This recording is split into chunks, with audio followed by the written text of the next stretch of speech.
Hey there, LEGO fans and Potterheads. I'm the lawyer in the LEGO shed, and this is the ninth in a series of videos I will be making this year as I build my way through the magical world of LEGO Harry Potter. I've been collecting the Harry Potter LEGO line since it started back in 2001 with the release of the very first movie, and for this video series, I'm going to be building the sets that have been part of the more recent waves of Harry Potter LEGO, beginning in 2018 and stopping with the 2023 releases. My plan is to go in movie order as closely as I can, so without further ado, let's get started. Our first set of three today is actually going to be part two of the Harry Potter Lego Advent Calendar, set number 76390. This is the one that's focusing on the Diagon Alley / Journey to Hogwarts piece. And let's just kind of dive right into that one first. The ones that are relevant here are really just kind of four little sections.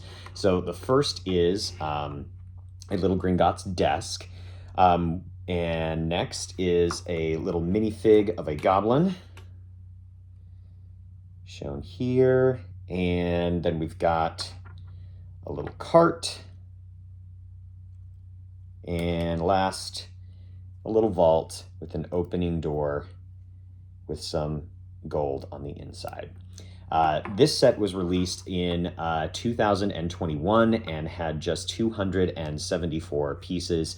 I've already mentioned how much I dislike this set, and unfortunate it is. This particular grouping is no exception. Nothing really stands out here, and everything seems super simplistic and really kind of non-unique to the Harry Potter world. So literally kind of each of these components, no printed tiles, nothing super unique. And then we just saw each of these things be better executed in the actual Gringotts set itself. While we look at Griphook, he is definitely interesting to have, or at least, this little goblin guy.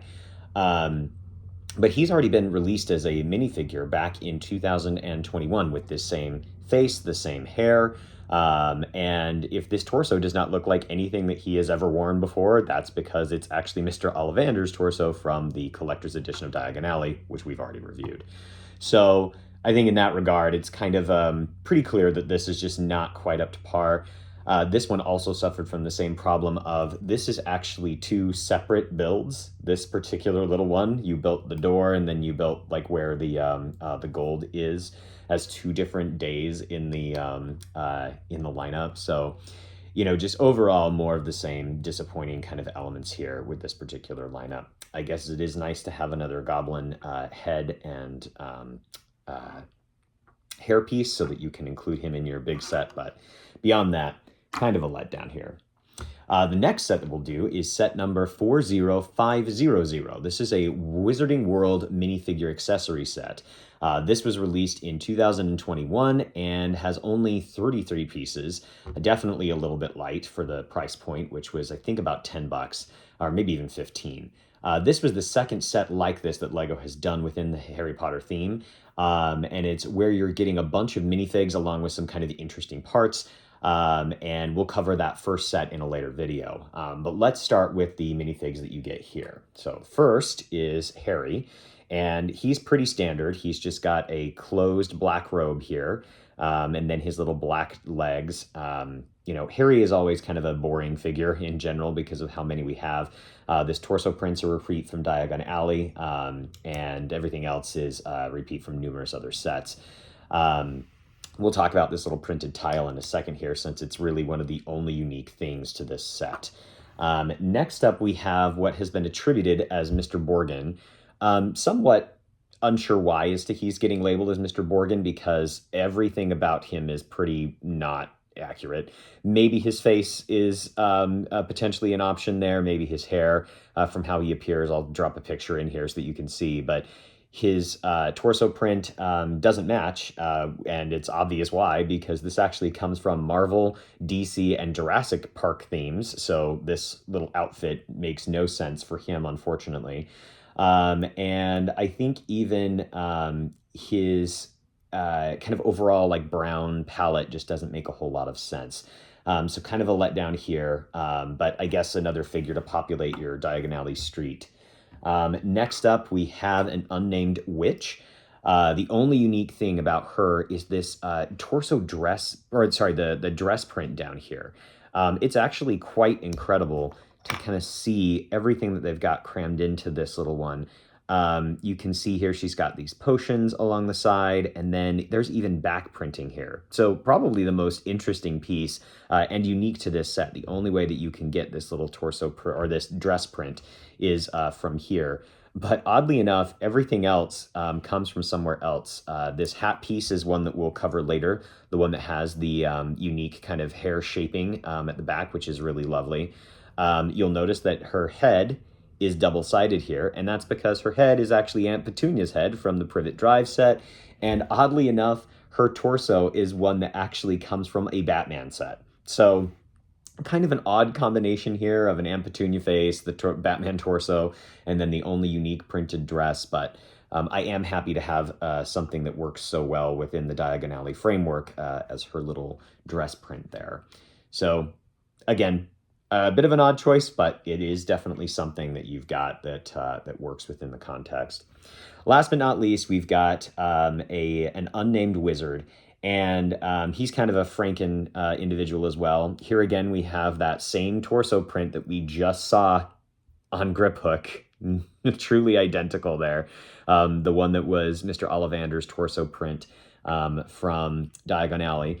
And then standard top hat, standard black legs, and oddly enough, this face is one that comes directly to us from Obi-Wan Kenobi. This is his printing for his head in numerous Star Wars sets. So just to be honest, I think that these were a truly kind of disappointing lineup of figures because not only do the certain decisions not really make a lot of sense as far as the styling, particularly Mr. Borgin, but just not a whole lot of originality. Again, with the one exception of her dress print there. That is the only thing that is unique as far as these go. So kind of another letdown, but it is what it is.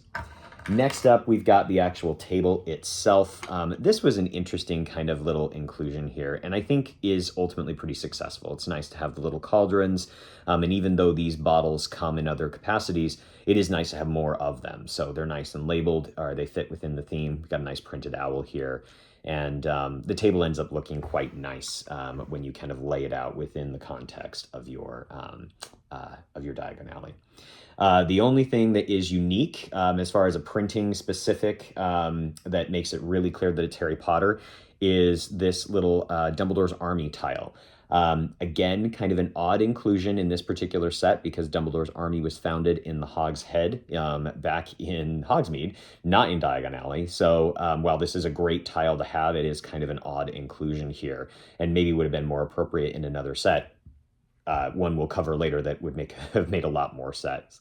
But ultimately, the overall impression here, I think, is just that this set felt lazy. Nearly everything could have been found somewhere else, and ultimately nothing was super unique per se, especially for the price tag. And the things that were unique, I don't think justified an entire set around them. And last but not least, we've got our Gringotts Vault released in 2023, set number 40598. This was a gift with purchase that is really quite wonderful. It has so many fun components here that I'm going to kind of walk through. And similar to the 2021 and 2022 gift with purchases, these were intended to enhance your existing sets. What I loved about this wave of gift with purchases is they were just such a unique add-on that you could only get if you did it this way, if you bought them, you know, kind of closely in time with the release, and it really did help kind of fill things out. So let's just walk through the things that I loved. It has 212 pieces, kind of a substantial gift with purchase set, which was great. Love that we've got consistent theming here between the vaults that are present in the actual Gringotts set versus this one. Great decision there. You also get an additional goblin figure, which we'll talk about in just a second. Kind of helps you fill out your upstairs. You get an additional cart, which is wonderful. An additional vault in and of itself. So I think all in all, like really successful. It's got some more track that you can put down. Makes it really fun. You can kind of see it here from all these different angles, even stickers that wouldn't necessarily be seen or included, so that you've kind of got a fully realized thing there. I think the things that could have been improved were, it would be nice to have had a little bit more track. I'll show you here in just a second how it connects with the grand piece of the actual Gringotts vault, or the Gringotts set itself. Would have been nice to have a little bit more spacing, and then it would have been nice even if it curved too, so that it matched a little bit more of what's actually happening in the scene there. That would have been a great kind of inclusion. There's also an interesting little feature here of a piggy bank. You can kind of see here, there's a slot in the top, and then you can access it by ripping off the back here, and there's a little place for the coins to go. I just didn't need this feature. I think it's fine, but I just don't think it's really all that necessary, especially where your target demographic here was very clearly adults. I just don't know that this was super necessary per se. But yeah, so now we'll cover the minifig and cover the bigger shot. I'm just going to switch over to a different shot here, so change. And with the power of editing, we are now here. So we can see here how it attaches just right here at the tail end. We have the Lestrange vault right here that connects, and then we've got our additional piece here with the gift with purchase. So I'll kind of show you how it works. The tracks connect perfectly. Just had to remove a few small parts. And then when we release our second cart here, it glides right down in front. So definitely a super fun addition to kind of like really round out this set. Definitely increases its footprint, which for some folks that could be a little difficult, but I think still a great inclusion. Also just wanted to kind of show you this little minifig that we got with the gift with purchase set.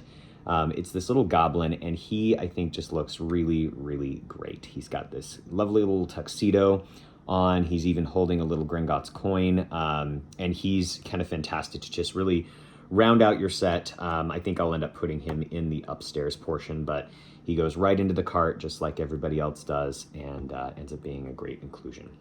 So with that, we are finally done and out of Diagon Alley. And able to move on to the next phase in our journey.